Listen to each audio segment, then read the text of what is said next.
Prime Minister Narendra Modi flags off West Bengal's first one-day Bharat Express on Howrah-New Jalpaiguri route, says central government is making record investment to modernize the Indian railways. Prime Minister Narendra Modi's mother, Srimati Hiraben, cremated at the crematorium in Gandhinagar. Srimati Hiraben breathed her last at UN Mehta Institute of Cardiology and Research Centre, Ahmedabad.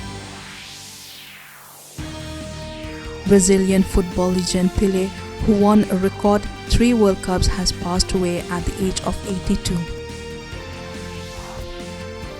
Election Commission has proposed introduction of remote voting for domestic migrants using a multi-constituency electronic voting machine that will retain all security features of the EVMs currently in use.